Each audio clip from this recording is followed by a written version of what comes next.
जी बेटे, chronic pain model आज आपका जो टॉपिक है वो ये वाला होगा।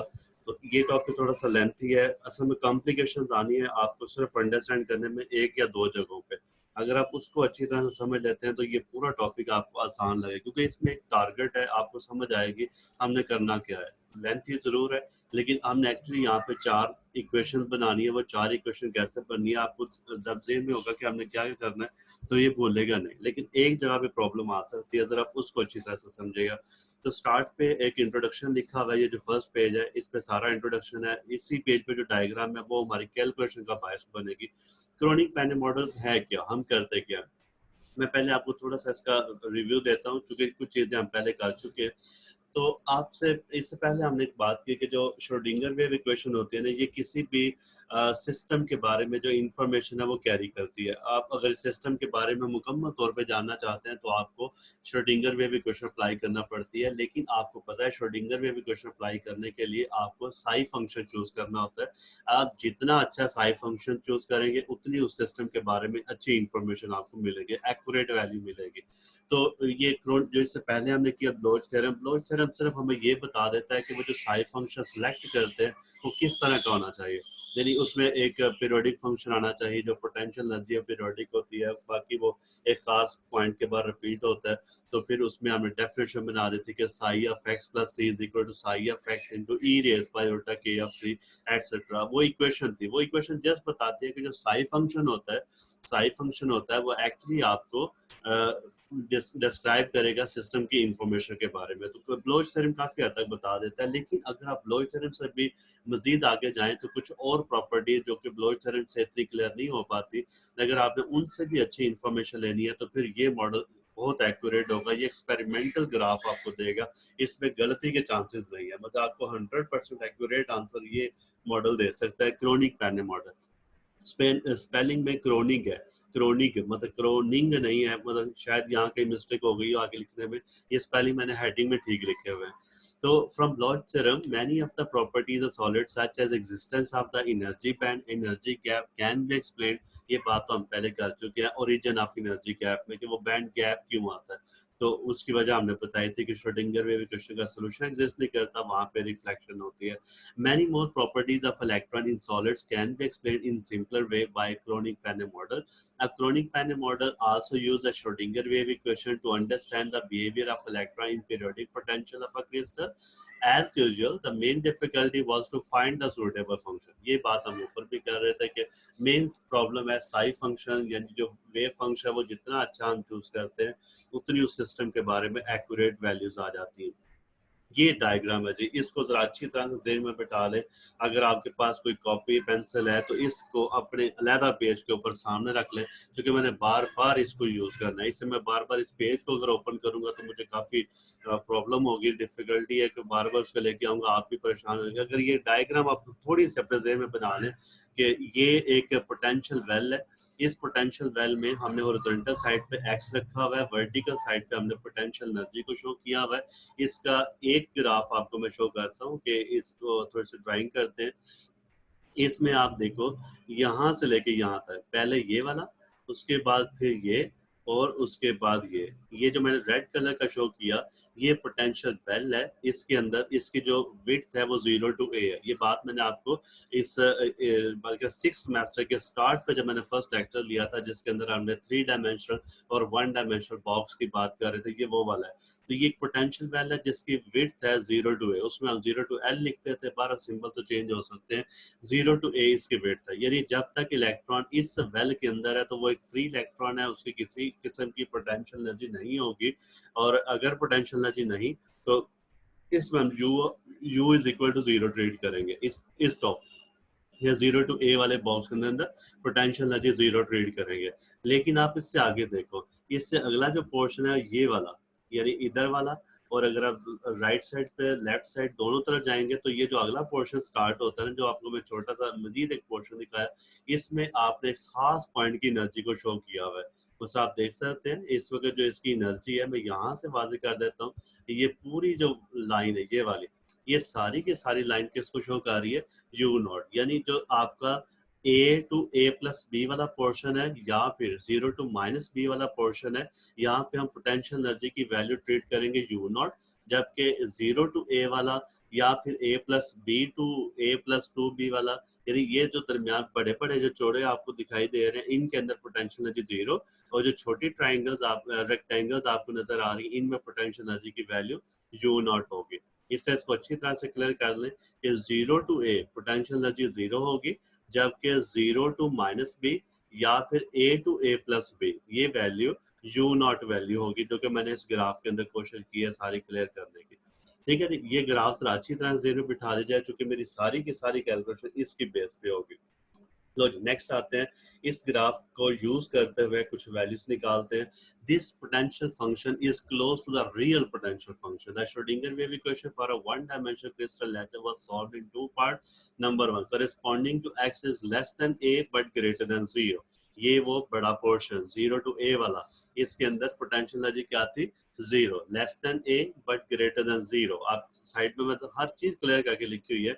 x is less than a but greater than 0, x is less than a but greater than 0 के अंदर अगर आप देखोगे तो इसमें मैंने ये सारी चीज लिख दी कि इसमें हमने पोटेंशियल एनर्जी जीरो ट्रीट की है। So v is equal to zero, मतलब पोटेंशियल एनर्जी जीरो। और सेकंड पोर्शन है x is less than zero but greater than minus b। ये पोर्शन आपको ऊपर ग्राफ के अंदर लेफ्ट साइड पे नजर आएगा, x is less than zero but greater than minus b, और इसकी वैल्यू है कितनी, v is equal to U naught. ठीक है, ये यू नॉट वैल्यू ऊपर ग्राफ के अंदर भी लिखी हुई है। पहले तो आप ये दो पोर्शन डिस्कस कर, हमें चलानी है असल में इन दो पोर्शंस को है, फिर इससे आगे अगर चलते हैं तो वो मुख्तलिफ होगा। पर फिलहाल अभी हम मैं आसानी खातर आपको एक एक चीज समझा रहा हूँ, तो फिलहाल आप ये दो रीजन बस ध्यान में रखें। कौन से दो रीजन, मैं एक बार फिर से वापस जा रहा हूँ ताकि आपको इसमें कंफ्यूजन खत्म हो। इस ग्राफ में वर्टिकल मैंने एक पोर्शन ये शो किया 0 टू ए वाला, और दूसरा पोर्शन मैंने लेफ्ट साइड वाला 0 टू माइनस बी वाला ये मैंने इसमें डिस्कस किया। पर ये दो पोर्शन आपने जेहन में रखने हैं फिलहाल। इससे आगे जो अगला फिर से ये जो आएगा a to a plus B वाला, तो इसके लिए हम मजीद दोबारा मैं ग्राफ में आ जाऊंगा। फिलहाल आप जो जेहन में रखना है कि 0 टू a वाला एक पोर्शन है जिसके अंदर पोटेंशियल एनर्जी जीरो ट्रीट की जा रही है, और जो सेकंड पोर्शन है वो 0 टू माइनस बी वाला जिसके अंदर हमने पोटेंशियल एनर्जी को यू नॉट लिखा हुआ है। ठीक हो गया।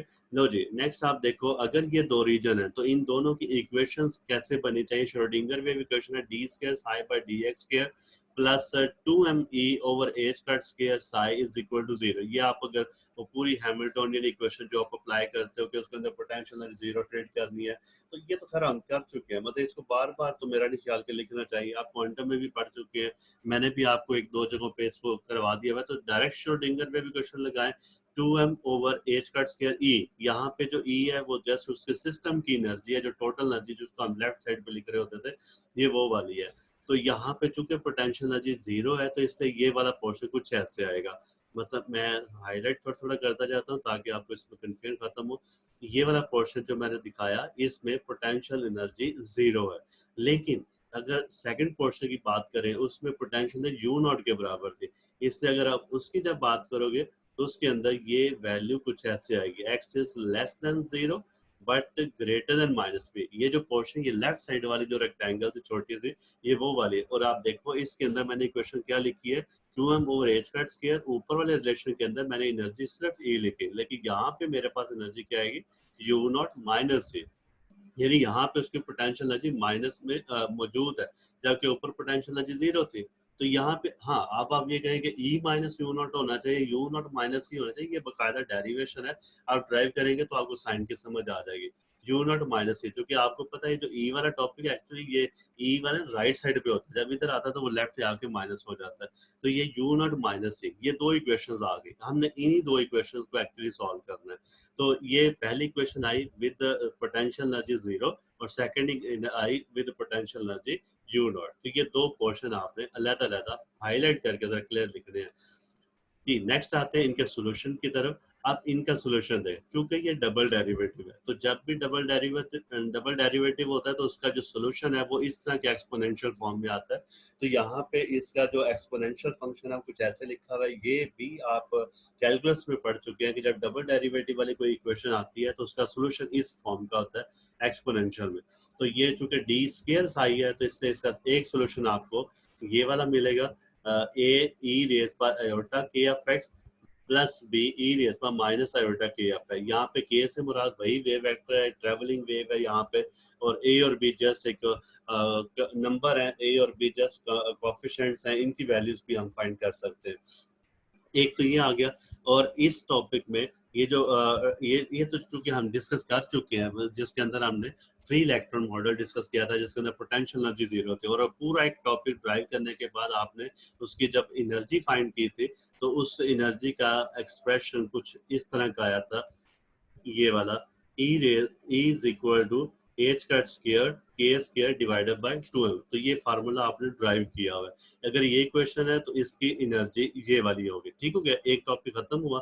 अब आपकी दूसरी क्वेश्चन की तरफ आते हैं, जिसके अंदर पोटेंशियल एनर्जी हमने ट्रीट की हुई है क्यू नॉट माइनस ए। जब ये पोटेंशियल एनर्जी लोगे तो सोल्यूशन इस तरह का होगा, psi is equal to c e raised by iota k of q of x plus d e raised by minus iota q of x। ये अगर मैं इसको थोड़ा सा एक्सप्लेन कर दूं तो ये क्या है, इस इक्वेशन के अंदर आपने ये वाला पोर्शन डिस्कस किया ना, x is less than 0 but greater than minus B, ये आप लेफ्ट साइड पे जा रहे हैं। तो लेफ्ट साइड पे जब आप जाते हो तो ये नेगेटिव की टर्म्स है। ठीक हो गया। और सेकंड आप देखो, इस बैरियर को अगर क्रॉस करना है तो इक्वेशन है psi is equal to c e raised by iota q of x। जब इसमें q of x लिखा, ये एक्चुअली ये भी एक वेव वेक्टर है। तो चूंकि ये वाला एक डिफरेंट वेव है, इससे इसका वेव वेक्टर मुख्तलिफ होगा, तो हमने बजाय से कि ये लिखेंगे ये भी k है तो मिक्सअप हो जाना, तो फिर हमने क्या कर दिया, हमने वेव वेक्टर का सिंबल ही चेंज कर दिया। हमने सिंबल k की बजाय q रखे, where q is also a wave vector of the second.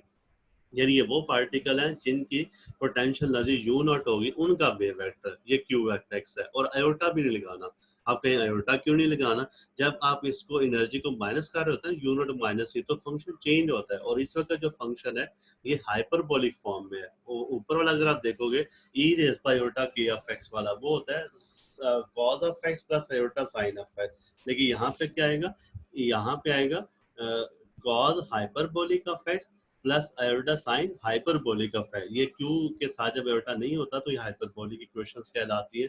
तो ये हो गया। अब इसके मुताबिक आप एनर्जी क्या होनी चाहिए, ऊपर तो हमने कहा कि एनर्जी है H cut square K square by 2m, यहाँ पे क्या होनी चाहिए H cut square Q square by 2m, मतलब के की जगह मैंने चेंज किया ना।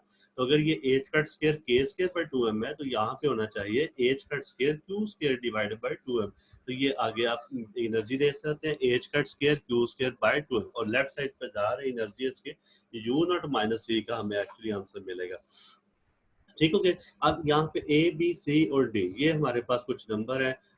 ये कहता है इसको इस तरीके से हम सॉल्व करते हैं कि साई और जो इसका डेरिवेटिव है ये कॉन्टिन्यूस होना चाहिए at X is equal to 0। Continuous का मतलब होता है कि आप ये फंक्शन ब्रेकअप नहीं होता, ये नहीं कि फंक्शन एक साई फंक्शन कंप्लीट करे और फिर ब्रेकअप आए फिर से स्टार्ट करे, नहीं। एक्स इज इक्वल टू 0 पे आप साई फंक्शन हो या उसका फर्स्ट डेरिवेटिव हो, दोनों की value X is equal to 0 पे मैच करनी चाहिए। तो ये फंक्शन आप कुछ ऐसे निकाल देंगे। ये क्या वो बात कर रहे हैं, अगर आपको नहीं समझ आई तो आपको डेरिवेशन से समझ आ जाएगी। नेक्स्ट आते हैं जी आगे। अब ब्लोच फंक्शन का यहाँ पे क्या रोल होगा। ब्लोच फंक्शन आपको पता है, ब्लोच फंक्शन एक पीरियोडिक पोटेंशियल देता है, psi K of X is equal to U K of X E raise by iota K of x. आप इसमें आप एक पीरियोडिसिटी चेक करने के लिए एक्स को लिख दो एक्स प्लस सी। यहाँ पे डायग्राम के अंदर आपको सी कहीं भी नजर नहीं आएगा।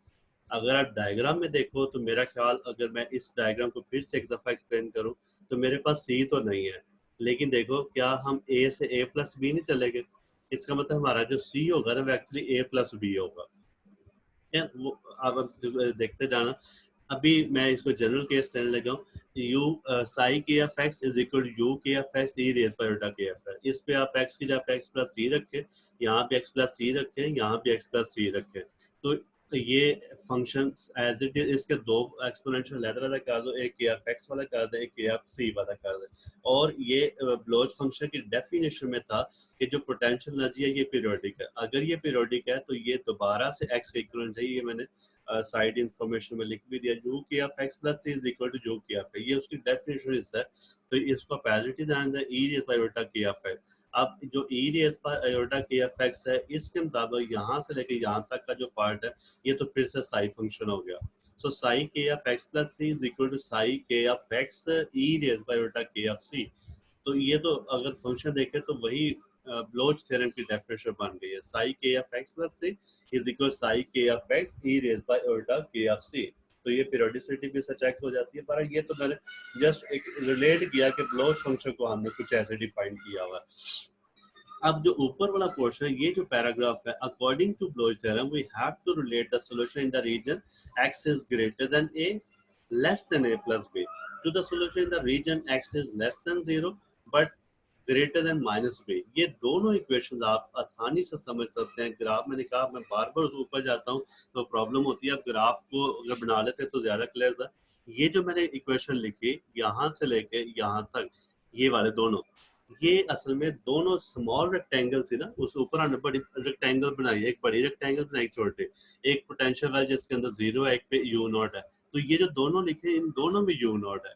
ये वाला जो x is less than a plus b और greater than a लिखा हुआ है, ये राइट साइड पे रेक्टेंगल है, और ये जो x less than 0 greater than minus b ये लेफ्ट साइड पे तो है। तो दोनों एक जैसी ना, इसका मतलब है इन दो पॉइंट्स पे जाके फंक्शन रिपीट होना चाहिए।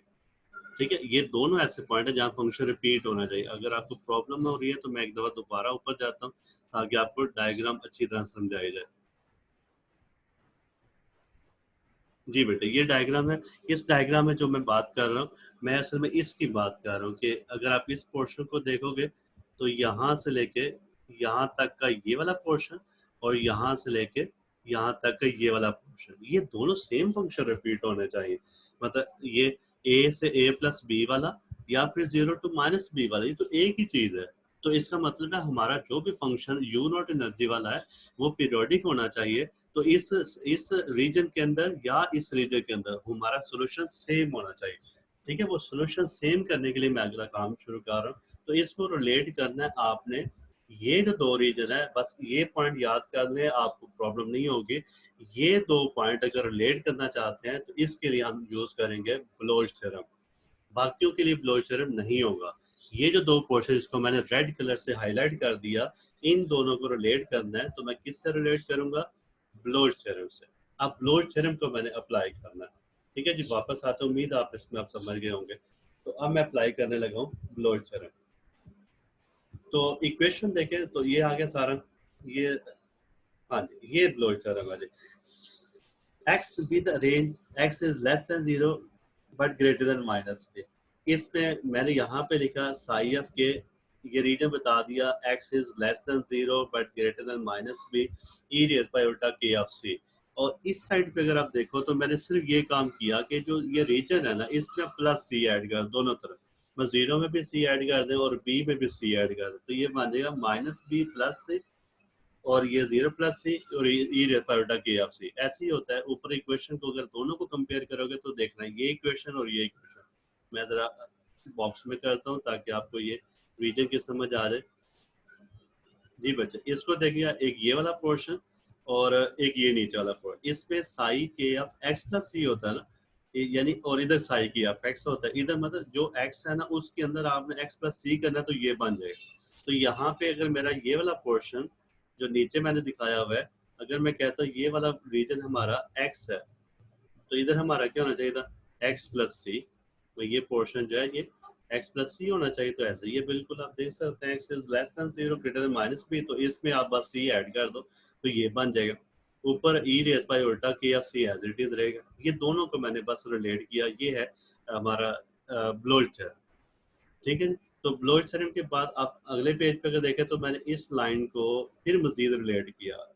ये और ये दोनों में फर्क है, यहाँ पे कोई चेंज नहीं। राइट साइड पे आप देख सकते हैं minus B X is less than 0 E ray, तो लेकिन लेफ्ट साइड पे थोड़ा सा चेंज हो गया, एक्स इज ग्रेटर देन ए हो गया और less than A plus B हो गया। अब वो सी गायब हो गया। मतलब इक्वेशन में यहाँ देखे सी लिखा हुआ था ना, X is less than C और greater than minus B plus C. अब यहाँ पे जा क्या हो गया?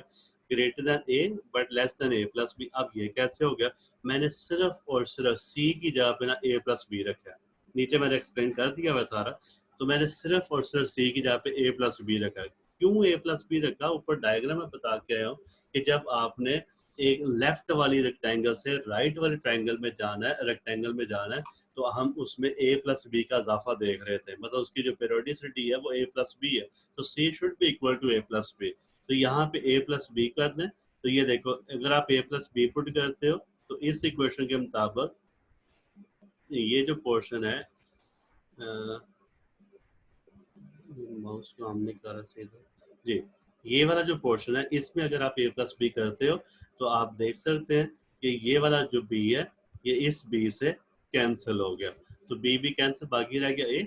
जब आप इधर भी फिर a प्लस बी करो तो इधर a प्लस बी करो, जीरो में कोई फर्क नहीं पड़ेगा, तो फिर आपको जो इक्वेशन मिलेगी वो कुछ ऐसी होगी, यानी x is greater than a, जो कि यहाँ पे less than a plus B, ये ऊपर मैंने दिखाया हुआ, तो ये असल पीरियोडिक। अब आप कहेंगे ऊपर हमने क्यों नहीं चेंज किया, हमें तो यहाँ पे सी की जगह पे लिखना चाहिए, तो यहाँ भी डालने कोई इशू नहीं है।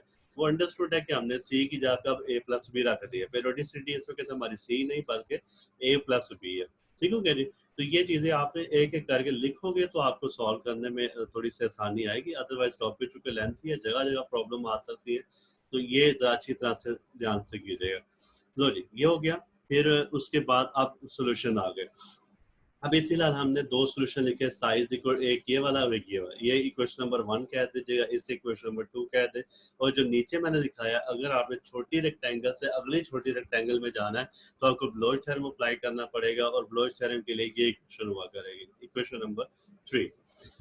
अब हमने दो रीजन लेना है, पहले मैं वो जो बड़ी रेक्टेंगल है ना उसकी तरफ जाऊंगा। बड़ी रेक्टेंगल की लेंथ थी 0 to a, तो हम एक दफा x is equal to 0 put करेंगे और एक दफा x is equal to a put करेंगे। फिलहाल हम जो काम करने लगे हैं वो x is equal to 0 put करना है। x is equal to 0 put करना है एक दफा आपने इक्वेशन नंबर 1 और 2 के अंदर, और एक दफा इनके डेरिवेटिव लेके उनके अंदर x is equal to 0 put करना है। ये मैं रिकॉर्ड कर रहा हूँ, जरा गौर से सुनते जाइएगा। ये मैं एक दफा x की वजह 0 पुट करूंगा इक्वेशन नंबर 1 और 2 में, क्या आंसर आएगा, a e रेज पर 0 1। तो पहली क्वेश्चन आपको मिलेगी a प्लस बी, दूसरी क्वेश्चन मिलेगी c प्लस डी, दोनों को कंपेयर कर दें तो ये हो जाएगा a plus B is equal to c plus D. This is first equation, ये इक्वेशन नंबर 4 हो जाएगी। ये यहाँ से आपको हिंट मिल जाएगा, चार इक्वेशन बनानी है, बस ये ध्यान में रखिएगा, चार इक्वेशन बननी है।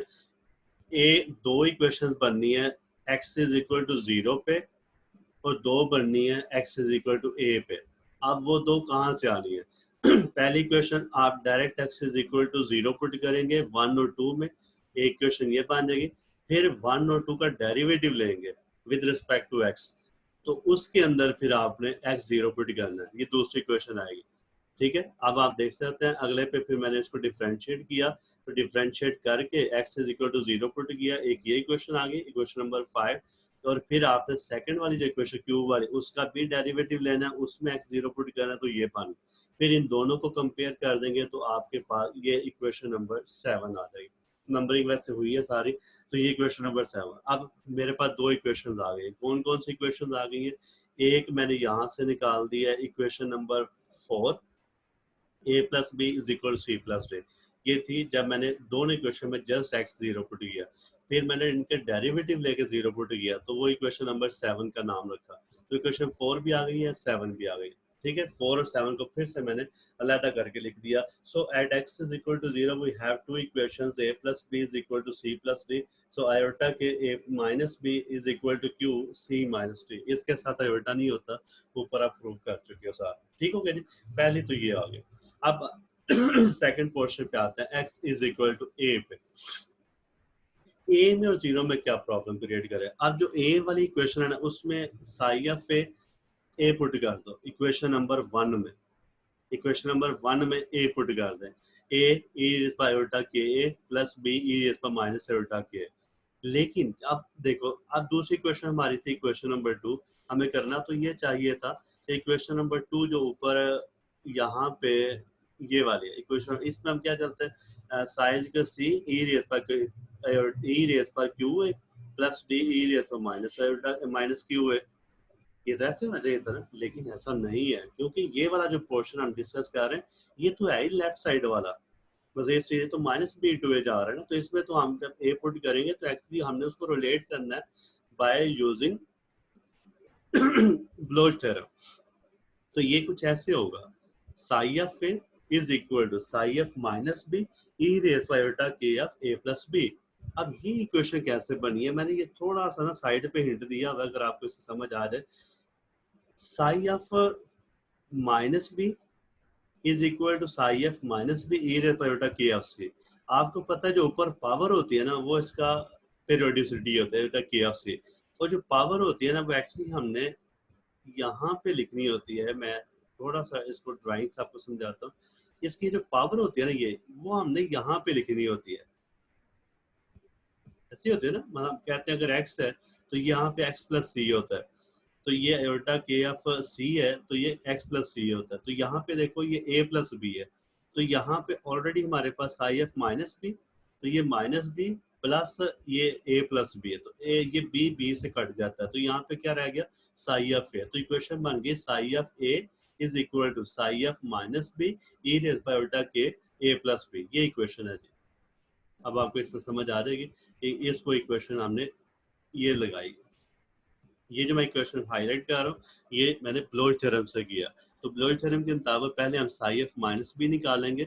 Sai f minus B is equal c e raise minus minus q b. यहाँ पे ए तो नहीं पुट कर सकता मैं, क्यों ए नहीं पुट कर सकता? आप डायग्राम देखो, वो जो छोटी रेक्टेंगल थी उसमें तो ए है ही नहीं, वो तो हमारा रीजन था 0 to माइनस बी वाला। तो यहाँ पे मैं माइनस बी पुट करूंगा, ठीक है, माइनस बी पुट करें ये वाला, और फिर इस इक्वेशन को आप दोबारा से इस इक्वेशन को यहाँ पे रखें, इस इक्वेशन में ऊपर वाली में। जब आप ये माइनस बी की वैल्यू यहाँ पुट करोगे तो आपका जो साई ऑफ ए आएगा ना वो थोड़ा सा मुख्तलिफ होगा इससे। साई ऑफ ए अगले पेज पर दिखाता हूँ, ये देखें साई ऑफ ए आपको ये मिला, ये क्वेश्चन नंबर 9 है, ठीक है। तो अब ये भी ए पे हो गया, वो भी, मतलब आपने सिर्फ ये याद रखना है कि जो अयोटा वाली है ना वो तो सिंपल होती है, आप उसमें एक्स जीरो भी पुट कर दो, एक्स ए भी पुट कर दो, वो आपको डिस्टर्ब नहीं करेगी। लेकिन जब आप सेकंड वाली पुट करते हो ना तो एक्स इज इक्वल टू ए, तो एक्स इज इक्वल ए जब आपने पहले वाली में तो एज इट इज पुट करनी है, क्यू वाली में पुट नहीं करनी, जो क्यू वाली है वो बी के साथ है, लेकिन बी को हमने ए के साथ रिलेट कैसे करना है वो हम रिलेट करते हैं बाई यूजिंग ब्लोच थ्योरम। तो ब्लोच थ्योरम को यूज करते हुए मैंने साई ऑफ ए निकाला। अब आप इनको भी कंपेयर कर दो, ये इक्वेशन तीसरी आ जाएगी, ठीक है, ये तीसरी इक्वेशन बन गई, यानी ये x इज इक्वल टू ए के ऊपर पहले मैंने x इज इक्वल टू 0 पे दो इक्वेशन निकाली। x इज इक्वल टू 0 पे पहले मैंने चेक किया, x इज इक्वल टू 0 के ऊपर पहली इक्वेशन दूसरी equation as it is put कर दिया, आंसर आ गया। फिर हमने उन दोनों इक्वेशंस का डेरिवेटिव लिया, फिर उसमें 0 पुट किया, दूसरी इक्वेशन आ गई जिसको 7 नाम दिया। फिर अगला काम ये कह रहे हैं कि अब x इज इक्वल ए पे चेक करो, तो x इज इक्वल ए पे मैंने दोनों इक्वेशंस को चेक किया, तो ये इक्वेशन नंबर 10 बन गए। अब आगे क्या है, आगे वंस अगेन आप डेरिवेटिव लोगे दोनों इक्वेशंस का, तो डेरिवेटिव लेके उसमें ए पुट करें। आयोटा वाली में तो जस्ट आप डेरिवेटिव लें ए पुट कर दें, ये तो आ जाती है। मसला अगले का होता है, अब अगला ये है इसका डेरिवेटिव लें, डेरिवेटिव लिया, अब इसमें आप ए पुट नहीं कर सकते, इसमें क्या पुट करना होता है माइनस बी। चलो माइनस बी पुट कर दें, ये माइनस बी हो गया। अब आप इसको ब्लोच थ्योरम रिलेट कर दें, जब ब्लोच थ्योरम देंगे तो इस यहाँ तक इक्वेशन में आपको इशू नहीं आएगा, ये आपने जस्ट इसको डिफरेंशिएट करके तो x is equal to minus b put कर दिया हुआ है। फिर आगे माइनस बी को a के साथ रिलेट कैसे करते हैं, बाय यूजिंग ब्लोच थ्योरम। तो आप इससे ब्लोच थ्योरम यूज करें, ये वाली सारी वैल्यू डेरिवेटिव लें, ऐसा हो जाएगा। और डेरिवेटिव लेने के बाद अगर आप वैल्यू दोबारा से पुट करते हो तो x is equal a is equal to x is equal minus b iota के ऑफ a प्लस बी, ये ऐसी क्वेश्चन बनेगी।